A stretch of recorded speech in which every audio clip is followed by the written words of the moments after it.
Hi guys, welcome to the shop. I'm Greg Laurel. I'm the owner of Moose's Gunsmithing and Machine Shop. Today, I think what I'm going to do for my longer form video is do a thing on shop safety and some of the health concerns you see with exposure.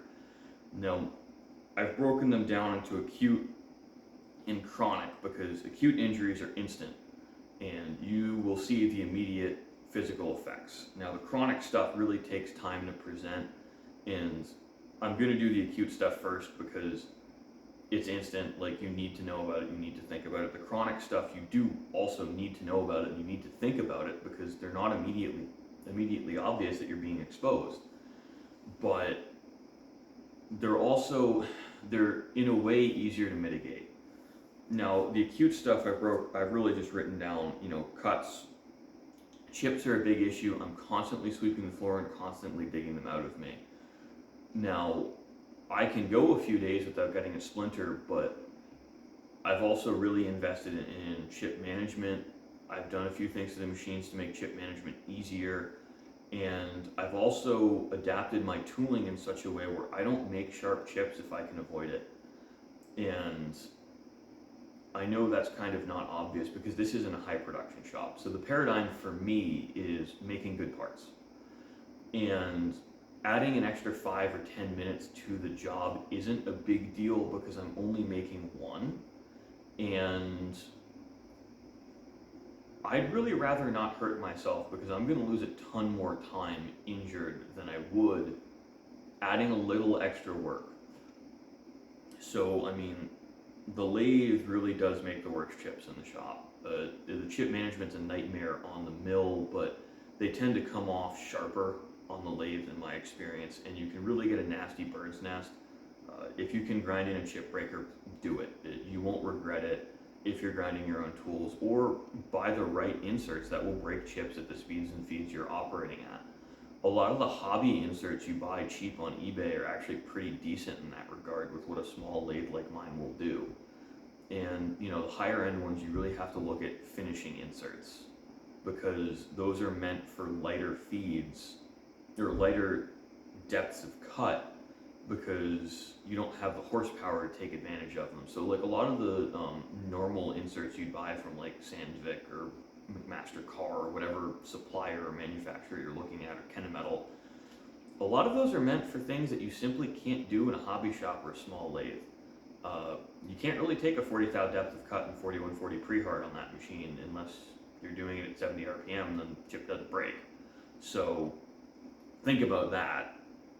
And entanglement's a huge risk for these. It's when you get a bird's nest of chips when you're drilling because you're not pecking and breaking the chip. Those will cut you pretty good.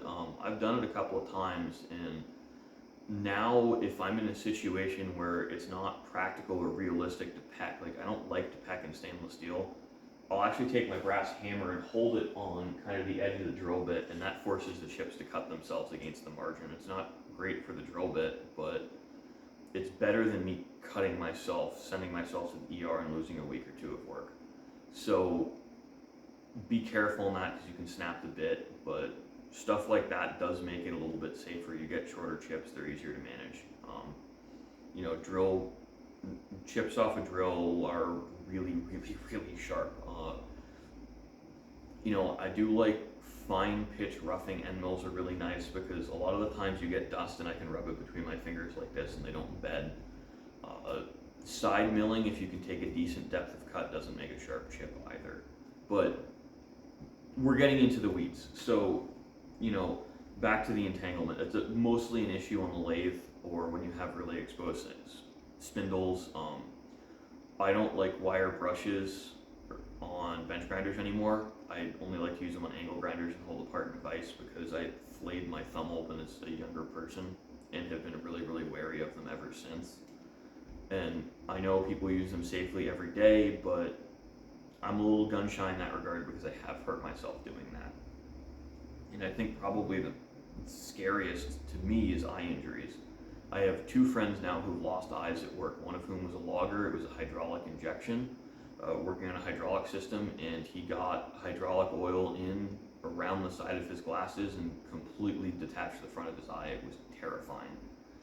and the other guy just got hit in the face with a chip from a chainsaw, a chunk of chain, and it actually went through his glasses.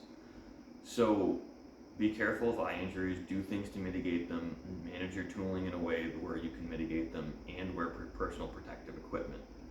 When working with cutoff wheels in particular, I like to wear a face shield because I don't want to pick one of those out of my face, and the face shield may not stop it, but it will at least decelerate the piece enough that it will do less of an injury to me. I'm also really anal if I'm doing any welding, cutting, whatever. I have one of the full flip down face shields because I don't like getting sunburns either, and skin cancer is a thing. You see it a lot in welders, and you see Parkinson's too from the fumes. So that fumes leads us into the chronic health issues, which is mostly respiratory, contact dermatitis, and chemical exposure. Now, oil, mist, and smoke, in my opinion, for a machine shop, is one of the bigger exposure issues you have to be concerned about, because I almost never cut dry, even with carbide. I always like to brush on a little bit of oil because it really does help surface finish tooling, and I'm more productive with it. But I also wear a P100 organic vapor respirator that is rated for oil mist, and I buy them from known reputable sources, not Amazon or eBay, because you can get counterfeit 3M filters all the time, and you might as well just stuff a t-shirt over your face. They don't really do what you need to do, and the respiratory exposure is a nightmare. I have a oil mist filter in the shop, which helps, and it makes the mist manageable, but it doesn't make it, in my opinion, lung safe. So it helps enough, but it doesn't help. It helps enough to justify the expensive purchase, but it doesn't help enough in that I am comfortable working in this shop with the ventilation I have without a respirator. And I feel the same way about grinding. Grinding is really, really, really bad for your lungs. It's also really bad for your tools. I mean, the dust is abrasive after all. Silicon carbide is particularly bad for you because the particles are so sharp, even compared to aluminum oxide. And if you grind carbide like I do, the carbide is in a cobalt binder, which is super nasty stuff once it gets wet or you get oil exposure, and you just don't want to be exposed to that. It's liver, kidney, pancreas, basically all of your organs are affected by it. And when you read on the health exposure issues, it's terrifying, and it's a full dust collection system really is on the horizon for me, in addition to coolant, because even with coolant you still get dust, and I'd rather spend the $3,000 on, protecting my health than hundreds of thousands of dollars down the line if I need a lung transplant or an organ transplant. And contact dermatitis is also a big concern when you're constantly exposed to petrochemicals and oil.